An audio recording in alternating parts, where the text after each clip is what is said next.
Nice to meet you. I'm trying to understand a little bit textile industries.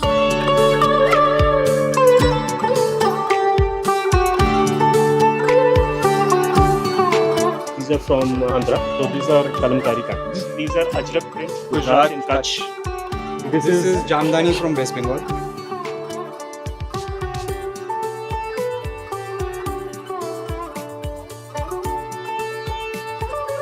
So every state has something going on. So every 100 kilometers there is something. Different.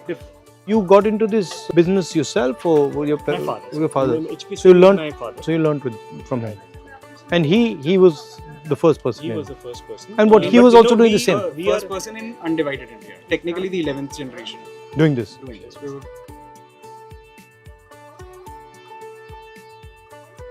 This is man-made or this is natural? No, natural. These are all 100% cotton. premium cotton. all cotton. This is 100% lawn. cotton. This is lawn. This doesn't feel like cotton at all. कि Karachi lawn Hmm. ये वो lawn है but वो India से जाती है Acha. because India produces the India produces the largest finest, amount of cotton in the world. And apparel textiles is something that India has always been strong at. Romans used to buy muslin from India and boast about it, right? जो chintz है, जो आज इसको आप देख रहे हो, this is chintz print. This was taken to France, named chintz. Actually, India का था. I'm very happy somebody is taking a focus on it. Everybody knows the big fashion designers, but people don't know who's aggregating those fashion designers. I'm thankful that somebody is taking out that time to know about that. So about 93% of cotton produced in India is BT cotton. BT cotton is from a strain of cotton that was produced by Monsanto. Yeah. Okay. And 93% Monsanto का cotton है. जितनी बार हम cotton का बीज बोलते हैं India में, उतनी बार हम US को पैसा देते हैं. Our native strains are dead. How much money goes to the US because of this BT cotton? Couldn't say. But 95% production is. So it's billions of dollars. Now that India is becoming its own global leader and future यही है, we should start promoting our own cotton.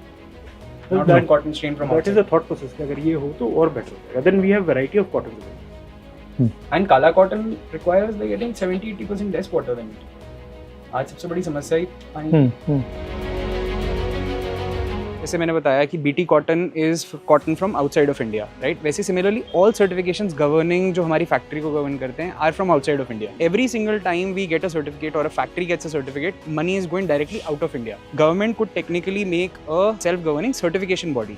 The auditing can be done by international standards but run by the Indian government for Indians. So who is the competition to India? The Chinese, Bangladeshis, or is it everybody's doing their own Of thing? course, China is it's a big competition. The reason behind is Their machinery is a little more stronger. The finishing edge is more stronger than India. So that is the reason they do. Bangladesh is cheaper is because they import from China and they make it there. Add value Very and cheaper. Value addition is the Indian strength. That is the reason we are still surviving. India till now has the best quality textiles by far than any other country. The only thing कि China के पास competitive edge is too because they're technically more adept. And the scale, theirs is bigger or is the same? China is much larger. Much bigger. Like what? How much? What is the difference? So just to let you know, India does roughly 15 billion in textile and apparel export. China does roughly 70 or 150 billion. 10 times. So to India में one of the issues is that the supply chain is very scattered. China में it is all vertical. The one floor is doing dyeing, one floor is doing weaving, one floor is doing yarn cutting. Right. And here, if you want to do dyeing, you got to go somewhere else. Because इतना बड़ा infrastructure है नहीं. So you're talking about like a big textile zone. Zones should be the proper zones जहाँ पर सारी चीजें मौजूद, not just one. Due to हमारी लैंड भी जो बहुत महंगी होने की वजह से हमारे जो इंफ्रास्ट्रक्चर्स हैं वो प्रॉपरली बड़े डेवलप नहीं हो पाते हैं बिकॉज उसकी कॉस्ट फैक्टर्स लैंड की वजह से ही जो है फंडिंग बहुत ज़्यादा टाइट हो जाती है. सो अगर हम इंफ्रास्ट्रक्चर प्रोवाइड करा पाएँ प्रॉपर जो हो रहे हैं लेकिन उसमें इंफ्रास्ट्रक्चर में वर्टिकल सेटअप्स की ज़रूरत है कि उसी जोन में right from fibre to product अगर बने तो हमारे कॉस्ट फैक्टर्स पे भी फर्क आ सकता है. How many people are working in this? In ours? In India? Massive. मतलब कितने? What? Odds. You can imagine if it's a 50 after yeah, it's Biggest. second largest economy. And what are your comments on the different parts of the value chain? Farmer, producer, designer, what is Farmer it? is grossly underpaid. Huh.